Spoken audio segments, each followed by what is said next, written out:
Selamat malam untuk Anda semua dimanapun Anda berada. Perkenalkan, nama lengkap saya Frater Petrus Melki CP, biasa dipanggil Frater Melki. Keberadaan saya di sini bertujuan untuk mewawancarai seorang teman. Dia akan membagikan kisah perjalanan hidupnya. Dia akan membagikan mengenai perjalanan panggilannya sebagai seorang pasionis. Langsung saja kita sambut dia, Frater William. Ya, terima kasih Frater Melki. Ya, saya Frater William yang akan membagikan sharing mengenai perjalanan hidup saya sebagai seorang religius. Mungkin Frater bisa menjelaskan atau membagikan identitas Frater lebih lengkap atau lebih detail ya. Mungkin secara singkat saja, mungkin asal, asal atau tempat tinggal ya. Tempat tinggal pasti dipiara dong. Maksudnya tempat tinggal sebelum asal ya. Oke. Saya berasal dari paroki Maria Ratu Damai Banyuwangi, Keuskupan Malang. Tahu Banyuwangi? Ya, pernah dengar sih. Ya, itu paling ujung sudah ya. Di Jawa Timur itu paling ujung. Lalu apa lagi? Sekolah? Ya, SMA. Gimana? Saya sempat mengenyam pendidikan waktu itu SDK Santa Maria Banyuwangi, SMPK Santo Yusuf Banyuwangi, lalu SMA-nya di Mater Dei Probolinggo. Wow. Ya, gitu. Oke. Jadi begini Frater. Frater ini kan sudah lama menjalani hidup membiara ya. Iya. Ya. Jadi Frater bisa menjelaskan atau menyampaikan kepada teman-teman, karena banyak teman-teman juga yang belum tahu mengapa Frater ini memilih untuk menjalani hidup membiara, dan juga mengapa Frater ini memilih pasionis. Ya, karena setahu yang saya ketahui dari pengalaman saya, banyak tarekat yang ada di dunia ini, tapi kok Frater memilih pasionis gitu. Jadi alasannya seperti apa? Jadi seperti ini, awalnya kan saya ketika SMA saya itu tinggal di Seminarium Marianum Probolinggo ya. Ini perjalanan dulu ya, panggilan dulu ya. Saya cerita coba sedikit nih. Jadi begini, waktu di Seminarium Marianum itu ada para frater dan bruder pasionis itu melakukan kegiatan aksi panggilan di Probolinggo. Nah, pas kebetulan saya ikut juga. Lalu saya tertarik dengan, pertama sih ya ini melihat jubah mereka. Jubah mereka kan keren, lain daripada yang lain kan, jubah hitamnya ya, pakai pin lagi. Lalu saya mulai tanya-tanya, ini ordo apa, ini apa yang jadi keutamaannya waktu itu. Saya belum tahu istilah spiritualitas. Lalu seorang frater yang mungkin sekarang sudah jadi romo, saya lupa saya namanya, itu memberikan sebuah buku mengenai Santo Paulus dari Salib kepada saya. Ya secara singkat Pak, kongregasi lah ya. Lalu saya baca buku itu dan mengenai pasionis.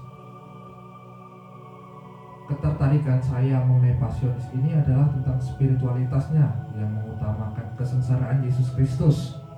Saya rasa wow, ini kok pas banget sama hidup saya penuh dengan derita nih. Lalu saya baca, oh ternyata di dalam buku itu menjelaskan bagaimana kita memaknai sebuah penderitaan. Hidup kita itu kan sebenarnya penderitaan semua. Pasti ada. Setiap orang pasti mengalami itu. Ya, setiap orang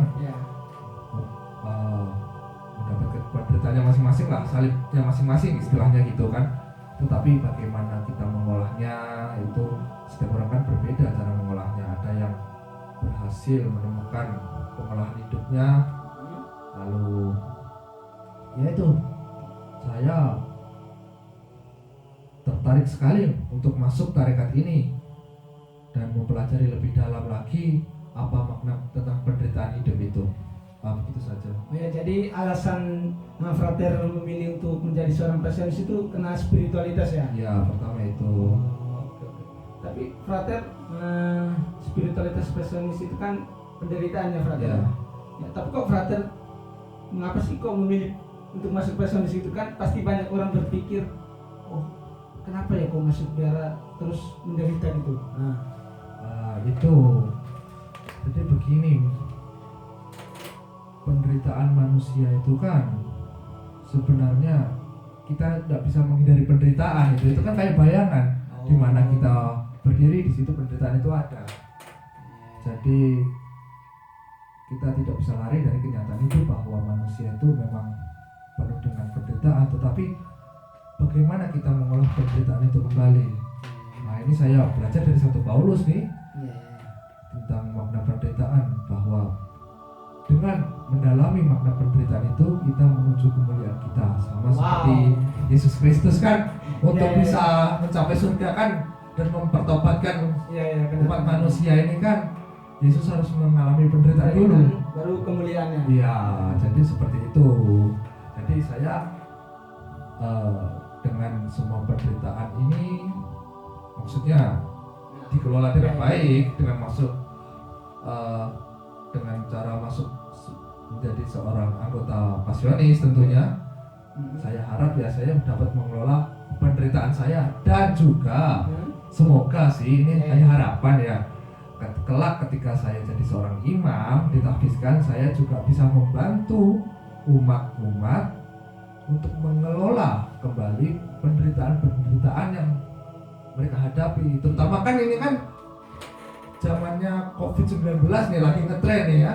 Benar-benar. Penuh dengan penderitaan juga, di mana-mana ada demo-demo tentang kemiskinan, apalagi ekonomi juga merusak perekonomian, pendidikan dan seluruh aspek kehidupan ini kan.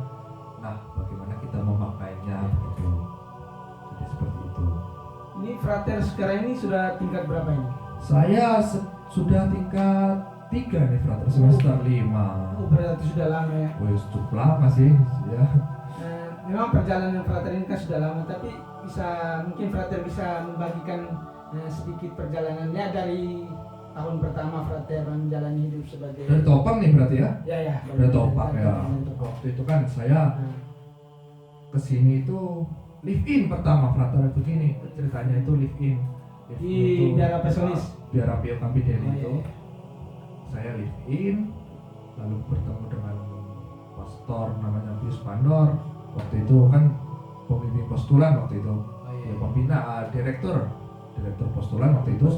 Lalu saya tanya, Romo, bagaimana caranya bisa mendaftar ke tarekat ini? Katanya. Beliau bercerita kalau harus melalui tahap pendidikan Topang namanya, kan ada 2 pilihan, ke Topang Skado di Kalimantan Barat. Itu tahun orientasi. Oh ya, benar. Tahun. Teman-teman mungkin di rumah ada yang tidak tahu mengenai apa itu Topang. Topang itu adalah tahap awal untuk masuk kongregasi pasionis, dan ini wajib. Ada 2 tempat kan, di Skadau dan di Nilo. Skadau Kalimantan Barat dan di Nilo itu kan Maumere ya, NTT. Lalu kata Pastor Pius Pandor, nanti kalau memang mau ada niatan silahkan hubungi kami, tapi harus melalui Topang dulu. Topang kan harus pergi ke Kalimantan. Wah, ini perjalanan paling jauh nih. Soalnya saya selama ini juga belum pernah pergi. Berarti dikasih pilihan antara di Maumere sama di Skadau. Iya, pertama dikasih pilihan antara Topang Maumere atau Topang di Skadau. Lalu atas anjuran Pastor Pius katanya lebih baik bukan lebih baik, mungkin lebih dekatnya kan ke Skadau ya, paling dekat soalnya kan dari Jawa. Ya, lalu saya ke Skadau itu tanggal 30 Agustus 2000 berapa waktu itu? 16 ya, 2016. Ya, 2016. Itu ya karena tanah orang kan, saya juga baru di situ, terasa asing sekali. Pertama saya ini kan soal budaya ya, frater ya, tentu berbeda sekali. Kan frater dari Jawa ya, dari Jawa terus pergi ke Skadau, harus menyesuaikan dengan budaya di Skadau ya. Terus soal budaya di bukan budaya tentang budaya orang Dayak, ya itu juga termasuk, dan budaya bagaimana budaya biara di Sekado maksudnya kan ada dua lebih aspek. khusus lagi ya. Ya, budaya tentang biara bagaimana hidup Cara hidup di religius sana ya. Oh, ya. di Kalimantan. Nah, itu kan bagi saya waktu itu yang paling berat adalah bekerja, brother. Bekerja itu bagi saya berat sekali. Soalnya kan di seminari juga bekerja, berkebun paling bercocok tanam Kan kubis. sebenarnya di kota ya. Iya juga sih. Paling tanam kopi, suruh bersihkan kandang sapi, kandang hamster gitu aja. Iya, Tapi kan setelah pergi ke Sekado suruh tanam karet. Ini Wow. tanam karet itu. Itu naik tingkat berapa itu kalau lihat? Itu rasanya kayak tidak tahu lagi, tidak bisa dikatakan ini. Itu beratnya ya di situ. Tanam bekerja keras ya. Lalu memang waktu kecil itu saya bermimpi loh bisa ke Kalimantan waktu itu, bisa survival gitu kan. Sering saya lihat di jejak petualangan itu sama mereka bertualang di hutan-hutan. Saya kira sih Kalimantan itu kan, pandangan saya itu kan masih banyak hutannya lah ya, banyak hutannya. Lalu saya juga pernah dengar tentang misionaris di sana itu naik perahu masuk kampung-kampung, dan itu sangat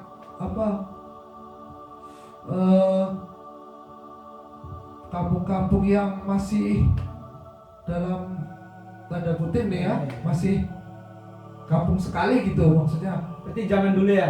Iya, maksudnya kayak yang di TV-TV itu loh. Saya pikiran saya seperti itu, tapi ternyata di Sekado, wah ini sih keadaannya sih tidak jauh beda sama di Jawa. Saya turne aja pakai mobil, soalnya saya juga ingin merasakan sebenarnya kan bagaimana turne naik perahu. Ternyata kata teman-teman di Topak, ya Wil, ini di Sekado ini sih belum ada tantangannya, coba kamu masih masuk ke pedalaman lagi. Ya saya berharap sih kalau sudah jadi pastor bisa merasakan misi saya tertantang loh itu. Mudah-mudahan terwujud. Iya.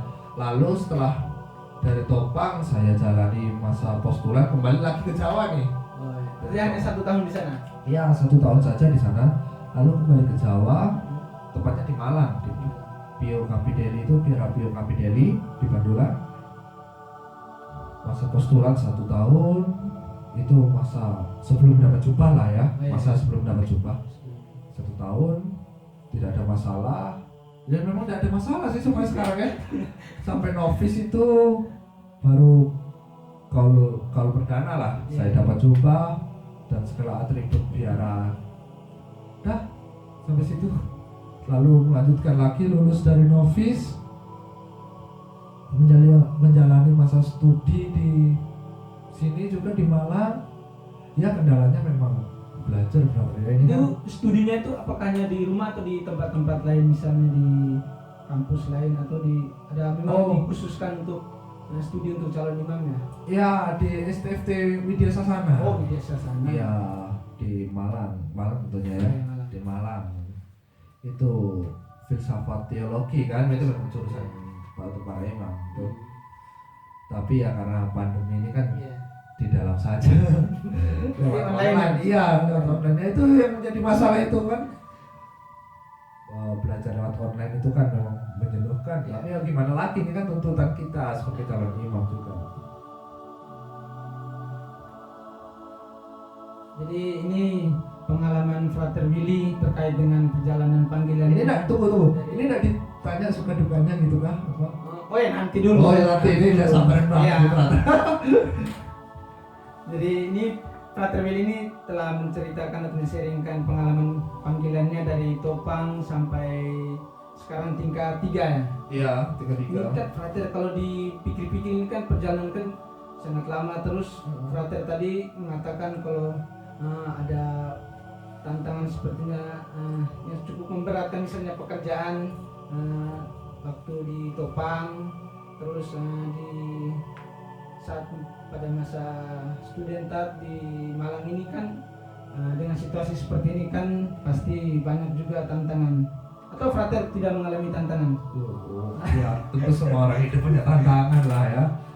Ya tantangannya ya pertama ini mungkin ciri khas pasionis ya. Di sini kan bekerja sama belajar itu seimbang. Soalnya tanah pasionis ini kan termasuk luas, termasuk biara yang luas di Malang ini.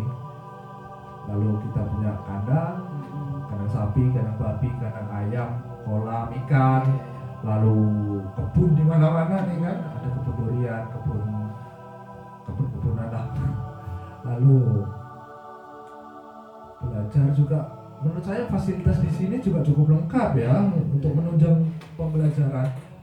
Ya mungkin karena di sini itu tanahnya luas dan yang mengelola pun harus frater juga harus bisa mengimbangi, bisa mengimbangi antara jadwal kerja dan jadwal belajar. Nah itu yang mungkin masalah jadi saya kan. Memangnya tuntutannya itu apa saja sih kalau sudah di masa studentas begini? Masa studentas itu kan dari pihak kampus sendiri kan itu sudah beraneka ragam belajarnya, apalagi tidak hanya dari pihak biara ya, ada juga dari pihak kampus. Iya, pihak di biara ini kan lebih ke pengembangan bakat sebenarnya. Nah, bagaimana kita bisa hidup ketika nanti di medan pastoral. Dan kalau di pihak kampus kan kita hanya menjalani aktivitas formal gitu. Untuk bekerja sih karena saya sulitnya karena saya juga tidak punya keterampilan bekerja ya di sini ya untuk mengurus, tapi dalam turut perkembangannya waktu saya juga bisa mengatasinya, juga bisa mengikuti ritme bagaimana bekerja di kebun, lalu mengurus ternak gitu. Kalau berdoa wajib ya? Nah itu wajib itu tentu saja dong. Masa seorang biarawan tidak bisa doa. Tapi frater ini kan ritme perjalanan frater selama ini kan pasti ada ya berdoa, hidup doa lah, hidup doa, studi, bekerja itu kan sebagai manusia itu kan pasti ada rasa bosan, ada rasa capek. Itu kira-kira frater mengatasinya dengan bagaimana caranya itu? Tentu ada rasa bosan ya frater ya tentang rutinitas yang sama sekali berbeda. Kita kan anak remaja sebenarnya, bukan remaja tapi kan anak muda. Anak muda itu kan tahu lah sifat anak muda kan sulit kalau dibatasi kan. Dengan pembatasan lalu mengurung diri lah istilahnya kan, masuk biara ini kan mengurung diri. Tentu ada rasa jenuh, bosan. Ya, pasti itu. Pertama saya menyisihkan waktu untuk doa pribadi. Doa pribadi tentu nomor satu dong. Kan ada doa komunitas. Mungkin itu secara formal lah ya tuntutan biara, tapi saya menyisihkan diri untuk doa pribadi. Lalu saya berbincang-bincang dengan romo pembimbing, namanya bimbingan rohani ya, bimbingan rohani namanya itu sebutannya, bimbingan rohani. Lalu saya meminta solusi ke Romo bagaimana saya mulai jenuh, lalu Romo juga memberikan solusinya tentu. Lalu ini untuk mengusir jenuh ya di sini tuh saya melakukan ini keuntungannya masuk biara ini. Berarti ada keuntungan juga. Ada keuntungannya, jadi kita bisa bebas bereksplorasi, mengekspresikan diri. Kalau di luar kan, kalau di luar saya sibuk dengan pekerjaan, sibuk dengan mungkin di luar sudah menikah. Iya bisa jadi kena menikah kan, harus sibuk urus perihal rumah tangga, ya hobi juga nggak bisa sering-sering kan. Nah di sini kan enak, hidup teratur, ada jam olahraga, pelampiasan yang mengeluarkan hawa buruk dari ini tubuh lah ya.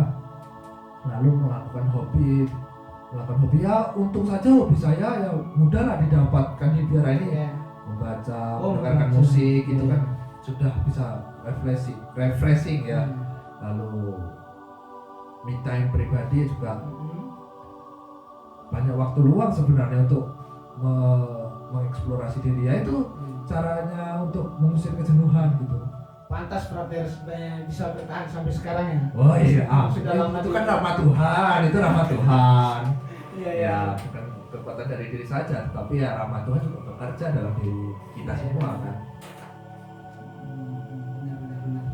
Karena terkadang kan pasti sebagai manusia yang apalagi usia-usia kita seperti ini kan pasti ada rasa jenuh dan syukurlah frater bisa mengatasinya dengan Amin. mengeksplor bakat-bakat frater dengan berdoa terus membaca ya kan itu kan bisa tereksplor semua rasa bosan, rasa jenuh. Terus frater ini kan sudah lama tinggal di biara itu pasti ada pengalaman yang mungkin berkesan mungkin bisa disampaikan kepada teman-teman di rumah. Apakah ada pengalaman yang mungkin membuat frater semangat? Oh, pengalaman apa ya? Kalau pengalaman sih satu harian itu memiliki keunikannya masing-masing ya. Cuma ada satu hal yang menurut saya itu tertantang justru Ya. untuk meneruskan hidup panggilan ini. Bahkan ada suatu momen ketika saya ini sebelum pandemi, Oh, iya. pandemi waktu itu saya diberi kesempatan untuk memberi retreat untuk anak-anak SD. Mereka itu senang sekali sama lihat para frater gitu kan. Frater. Lalu ada seorang anak, dia saya lupa namanya siapa, tapi yang jelas dia bukan seorang Katolik. Mungkin dia tahu frater dari gurunya karena itu sekolah Katolik kan. Dia seorang Buddha. Lalu ketika dia dekat dengan saya, nggak tahu kenapa dia dekat anak kelas 1 SD itu. Mungkin ada karisma. Ya mungkin lah ya, saya amin lah. Dia dekat kepada saya lalu dia tanya, frater, anak kecil itu, frater itu Yesus kah? Katanya.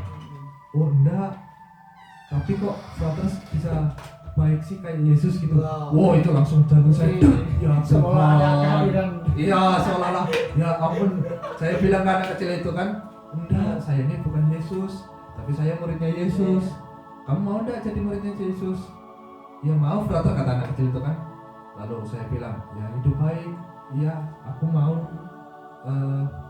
jadi kayak frater, jadi orang baik. Ya ampun, itu langsung saya tertantang. Oh benar, berarti menurut pandangan umat itu kita kaum religius ini ternyata orang baik, dan umat ternyata menurut sharing dari guru-guru mereka itu juga berharap sekali kita itu jadi itu momen itu sih Jadi momen istimewa.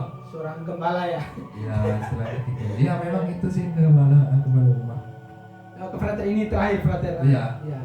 Ini kan banyak juga orang-orang muda-mudi lah OMK itu kan mungkin saat ini kan bingung memutuskan pilihan hidup atau mengalami kesulitan. Nah, terkait dengan pengalaman frater selama hidup di biara ini, mungkin frater bisa memberikan pesan-pesan untuk mereka.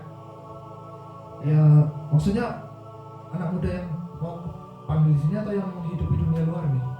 Yang hidup di luar mungkin ada keinginan untuk masuk di bergabung ya, di sini ya. juga. Jadi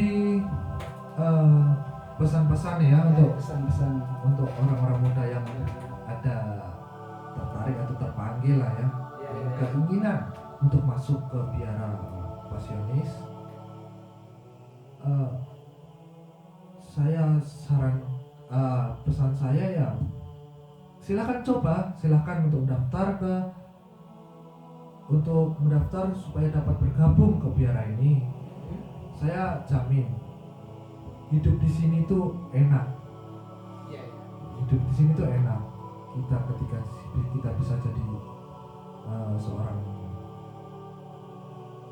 religius, kita bisa mengekspresikan diri kita. Kita bebas bereksplorasi mengenai diri kita. Tentu saja yang positif ya. Tentu saja yang positif, dan kita punya peluang untuk pertama, saya bangganya masuk religius ini mengangkat nama orang tua. Pasti dipandang baik kan? Kita dipandang baik. Oh ternyata orang tua si William ini berhasil mendidik William menjadi seorang yang pemimpin orang, pemimpin umat gitu ya kan. Pasti bangga Pasti mereka. bangga orang tua itu pertama. Lalu saya bangga juga banyak yang mendoakan saya tentunya kan, yang mendoakan saya supaya jadi itu. Lalu pesan-pesan saya untuk para yang terpanggil nih, yang belum sempat, yang akan misalnya masih punya keinginan, silakan coba, silakan masuk. Saya kami segenap saya tentu saja saya yang mewakili religius pasionis hanya berpesan join with us, keren sedikit. Tuhan Yesus itu sebenarnya memanggil semua orang kan, cuma kita mau merespon atau tidak itu saja. Enak kok, sungguh enak untuk bisa bergabung di sini. Itu saja. Oke, terima kasih Frater William. Ya teman-teman, itu sedikit pengalaman dari Frater William terkait dengan perjalanan panggilannya secara khusus di Kongregasi Pasionis. Untuk itu, bagi teman-teman yang mungkin ingin bergabung bersama Kongregasi Pasionis, jangan takut, jangan ragu, ayo tetap semangat dan terus berjuang. Salam Pasionis. Salam.